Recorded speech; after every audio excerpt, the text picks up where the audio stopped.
Buenas tardes, compañeros y tutora. Esta actividad se llama la cápsula científica y está dirigida para la asignatura de biología. Comenzamos con la corteza cerebral y sus partes. La corteza cerebral es la parte más nueva del cerebro. Eso quiere decir que es la que mayor evolución tiene y es la más grande del cerebro. Es aquí donde ocurre la percepción, la imaginación, el pensamiento y el juicio y la decisión. Es la región más grande del cerebro, de los hemisferios, y desempeña un papel clave en la memoria, la atención, la percepción, la cognición, la conciencia, el pensamiento, el lenguaje y la conciencia. En pocas palabras, es donde se desarrolla la mayor cantidad de procesos cerebrales. Seguiremos con las partes de la misma. Esta está separada por lóbulos. Uno de ellos es el lóbulo frontal. Es el lóbulo más grande. Ocupa alrededor de la mitad de la parte posterior del cerebro. Este lóbulo está encargado de las actividades motoras voluntarias, memoria, personalidad, planificación y juicio. Contiene el área de Broca's en el hemisferio dominante que se ocupa del habla. En pocas palabras, se ocupa de las funciones como caminar, moverse, correr, entre otras. Se ocupa también de que el ser humano posea una buena memoria, de la personalidad del mismo, de la capacidad que tenemos como personas de planear o planificar cualquier tipo de situación, y de cómo juzgamos, por así decirlo, en las... Partes del cerebro donde se relacionan. Estas partes son las de neocortes, el lóbulo frontal, el lóbulo parietal y el lóbulo occipital. Donde el neocortes o neocorteza o isocortes es la estructura que en los seres humanos conforma la mayor parte de la corteza cerebral, concretamente el 90% de ellas. Está conformado principalmente por la materia gris, es decir, por los somas,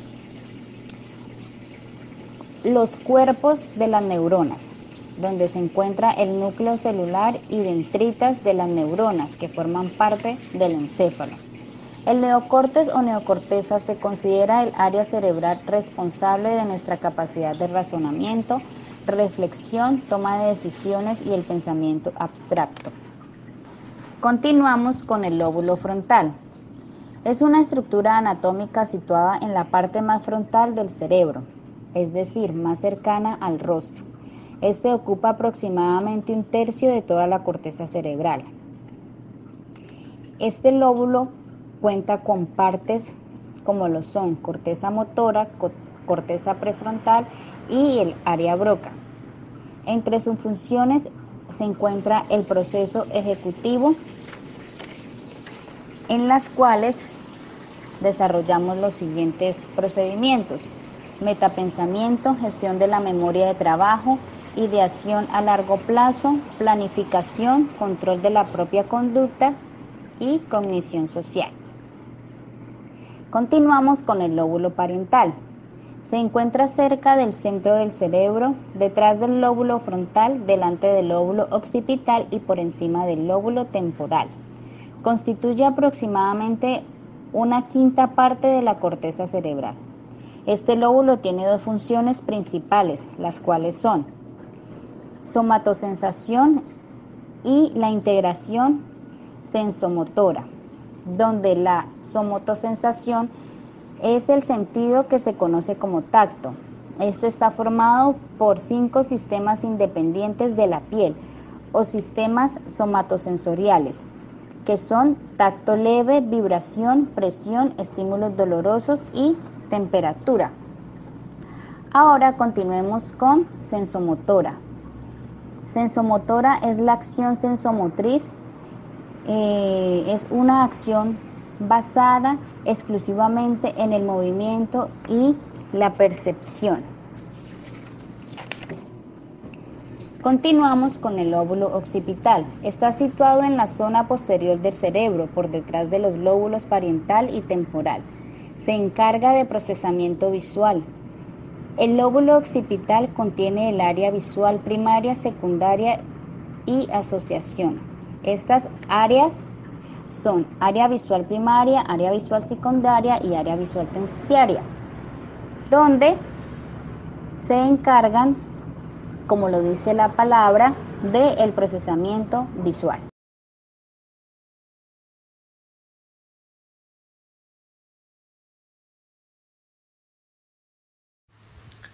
Tipos de neuronas. Existen distintas formas de clasificación de las neuronas y se pueden establecer en base a distintos criterios.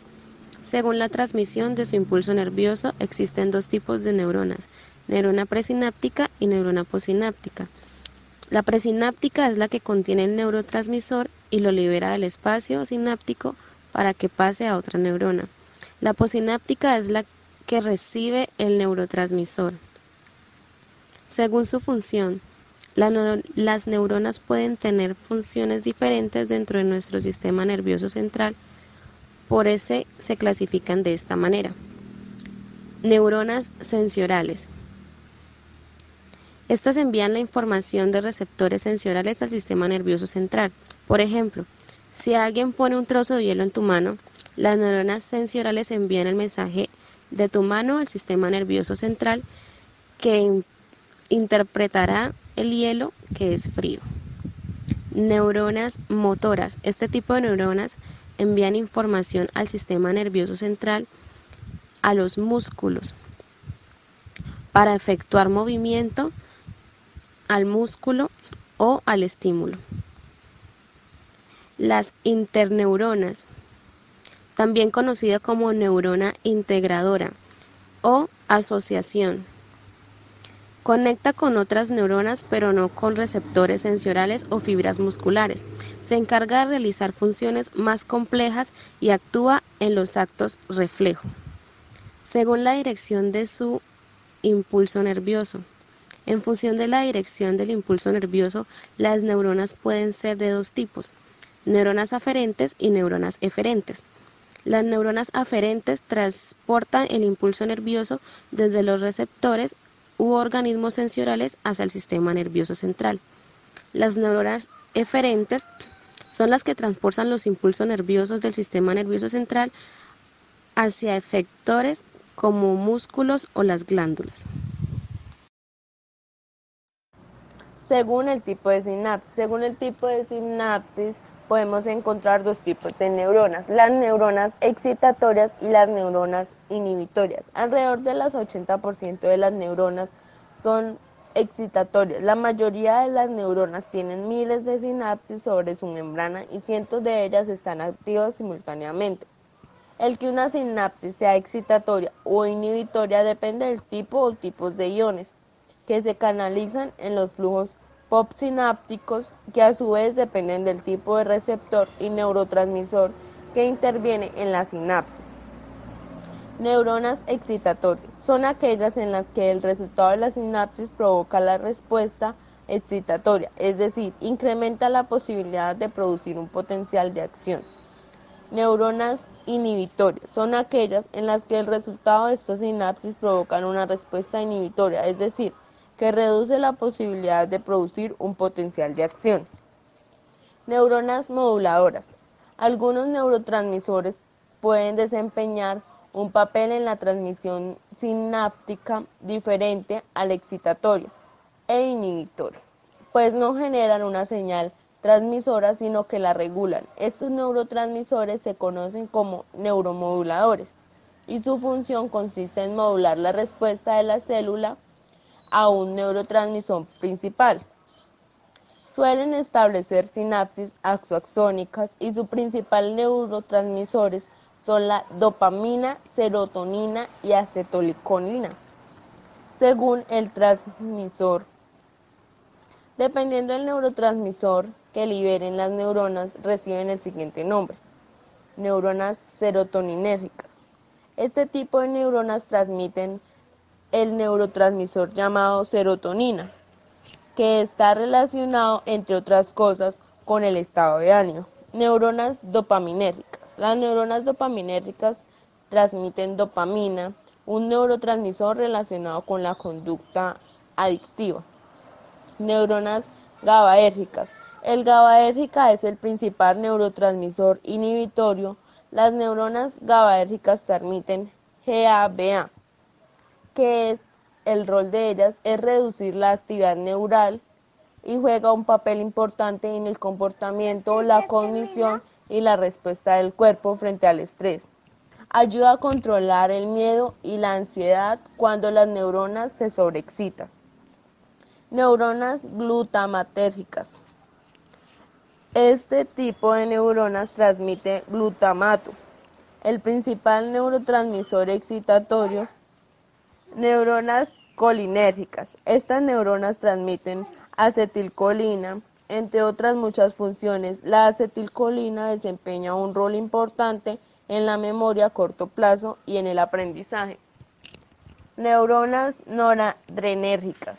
Estas neuronas se encargan de transmitir noradrenalina, una catecolamina con doble función como hormona y neurotransmisor. Neuronas vasopresinérgicas. Estas neuronas se encargan de transmitir vasopresina, también llamada la sustancia química de la monogamia o la fidelidad. Neuronas oxitocinérgicas. Transmiten oxitocina, otra neuroquímica relacionado en el amor. Recibe el nombre de la hormona de los abrazos, según su morfología externa. Según la cantidad de prolongaciones que tengan las neuronas, estas se clasifican en neuronas unipolares, pseudounipolares. Son neuronas que poseen una sola prolongación de doble sentido que sale del soma y que actúa a la vez como dendrita y como axón. Suelen ser neuronas sensoriales, es decir, aferentes. Neuronas bipolares. Tienen dos extensiones citoplasmáticas que salen del soma. Una actúa como dendrita y otra actúa como axón. Se suelen localizar en la retina, cóclea, vestíbulo y mucosa olfatoria. Neuronas multipolares son las que más abundan en nuestro sistema nervioso central. Poseen un gran número de prolongaciones de entrada y una sola de salida. Se encuentran en el cerebro o médula espinal.